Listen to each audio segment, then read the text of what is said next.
Good morning my dear students. तो आज का हम नेक्स्ट टॉपिक जो हम स्टार्ट करने जा रहे हैं that is the substance use. क्योंकि आपको पता है कि जब भी हम कोई भी सब्सटेंस यूज़ करते हैं या कोई भी ड्रग करते हैं, normally when you take a normal drug when you have a fever, तो जब भी हम ड्रग लेते हैं तो हमारी बॉडी के साथ कुछ इंटरफेयर करता है, he interferes with our body mechanism. इसी तरफ साइकेट्री में भी कुछ ड्रग्स हैं when the person have a addiction with the substance या विद द ड्रग, तो उसकी इंसान की फंक्शनिंग इम्पेयर हो जाती है। ऐसे हम अब नॉर्मली बात करेंगे, अगर हम ड्रग की बात करेंगे तो जो ये ड्रग होता है ये केमिकल सब्सटेंस होते हैं। जब हमारी बॉडी में एब्जॉर्ब हो जाता है उसके बाद ये हमारी नॉर्मल फंक्शन जो बॉडी की होती है वो ये अल्टर कर देता है। ये बात समझ। इसी तरह कोई भी ड्रग लें तो वो हमें हमारी बॉडी में अब्जॉर्ब होने के बाद it will change our body function, it will alter our body function. इसी तरह से कि अगर हम सब्सटेंस यूज़ डिसऑर्डर की बात करेंगे, जब हम इंसान एक ड्रग लेता है तो जो ये सब्सटेंस डिसऑर्डर है इनमें हम ड्रग को वो सब्सटेंस बोलते हैं, वो केमिकल बोलते हैं जब हम कंज्यूम करते हैं ये सब्सटेंस यूज़। जो पेशेंट्स को एडिक्शन हुई होती है किसी भी ड्रग की, वो हम देखेंगे कौन कौन सा सब्सटेंस यूज़ है। जैसे ही ये कंज्यूम करते हैं ये ड्रग, इसकी चेंजेस आ जाती है, मेंटल चेंजेस, इसकी प्रॉब्लम फिजिकल चेंजेस आ जाती हैं, इसकी साइकोलॉजिकल चेंजेस आ जाते हैं, इसकी कॉग्निटिव चेंजेस आ जाते हैं, इसकी इवन की इसकी बिहेवियरल चेंजेस आ जाती हैं।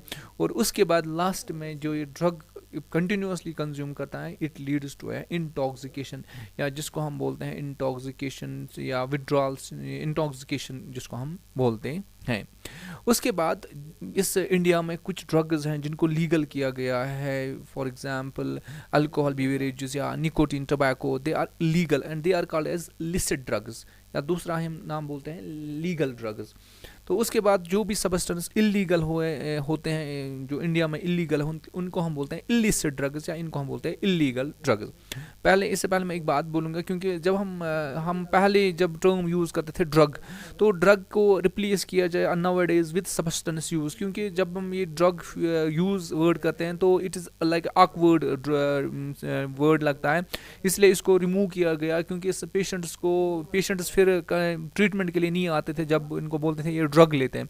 तो now it has been replaced with the substance use. उसके बाद देर आर सब substances which are listed by WHO जो इलीगल हैं, या जो हम जिसकी वजह से एडिक्शन हो जा सकती है, या जिसकी वजह से फिजिकल या मेंटल या साइकोलॉजिकल या कॉग्निटिव चेंजेस आ सकती हैं। तो उनमें पहला ड्रग है दैट इज अल्कोहल, उसके बाद है ओपियोइड्स, उसके बाद है कैनबिस, उसके बाद है सीडेटिव हिप्नोटिक्स, उसके बाद है कोकेन, उसके बाद अदर स्टिमुलेंट्स इंक्लूडिंग कैफीन या हेलुसिनोजेंस, टोबैको या वोलाटाइल सॉल्वेंट्स। वो दीज आर द ड्रग्स जिनकी वजह से एक पेशेंट की मेंटल, फिजिकल या इमोशनल या कॉग्निटिव चेंजेस आ सकती है। तो नाउ हम इन सब्सटेंस को वन बाय वन लिस्ट करेंगे कि किस सब्सटेंस से कितना इफेक्ट होते हैं, क्या प्रॉब्लम होती है, what is the side effect of alcohol, opioids या कैनबिस, या बाकी ड्रग्स की साइड इफेक्ट्स क्या है। तो first drug we will discuss is the alcohol. You know, हर किसी को पता है कि अल्कोहल क्या होता है, जो मोस्टली पॉपुलरली जो साइकोट्रॉपिक सब्सटेंस यूज़ किया जाता है इन दिस सिनेरियो। तो एंसेंट में इसको क्या बोला जाता था, इस अल्कोहल को मदीरा या सूरा। तो it was the ancient name of this alcohol. जो हमारे पास अल्कोहल ड्रिंक्स अवेलेबल है यहाँ पे इंडिया में, there is the distilled spirits या इंडियन मेड फॉरेन लिक्वर्स या such as whisky, brand, rum, vodka या gin contains about 42% of alcohol in India, whereas beer में जो हम लेते हैं उसमें 48% अल्कोहल, या वाइन कंटेन अप्रोक्सीमेटली 12% अल्कोहल, या country made liquor desi, it varies in concentration, उनमें 20 to 40% ऑफ अल्कोहल हो सकता है।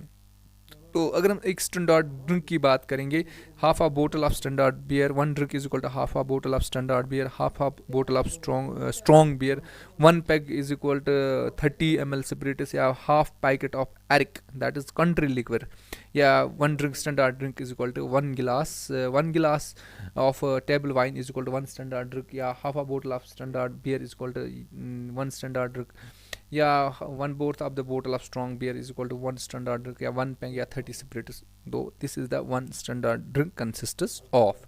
उसके बाद है अल्कोहल की इफेक्ट। जैसे ही एक पेशेंट अल्कोहल लेता है उस पे इफेक्ट क्या हो जाता है। Initially this alcohol act as a stimulant, जिसमें एक पावरफुल एनर्जी आ जाती है जो थॉट की, और इसमें इसकी एक्टिविटी है वो इंक्रीज़ हो जाती हैं पहले जब इंसान अल्कोहल लेता है। जैसे ही इसने अल्कोहल लिया, इसकी एक रिलैक्सेशन फीलिंग आ जाती है, जिसकी वजह से इसकी एंजाइटी रिड्यूस हो जाती है, या इसकी वजह से एक माइल्ड यूफोरिया एलिवेशन, थोड़ा सा मूड एलिवेशन होता है after taking the alcohol. As consumption, जैसे ही कंजप्शन इंक्रीज हो जाती है, उसके बाद इस इंसान में स्टेज ऑफ सीडिएशन हो जाते हैं, फिर ये अनकॉन्शियस होते हैं बहुत, इसमें कोई वो एडिक्शन जैसी बन जाती है, फिर इसमें फिर वो एज हम बोलते हैं सीडिएशन एज एनेस्थेटिक फिर बन जाता है, ये टोटली अनकॉन्शियस हो जाता है। और इवन के इन केसेस द पेशेंट अगर एक ज़्यादा क्वांटिटी में लेगा, he will go in unconscious, ये कोमा में जा सकता है। आई बात समझ। तो this was all about from the today's topic. हमने आज अल्कोहल डिस्कस किया, and next time we will discuss step by step all the drugs. तो आज के टॉपिक में इतना ही था। तो आई होप आपको अंडरस्टैंड आया होगा, and next topic we will do in next lecture. तब तक के लिए goodbye and have a nice day.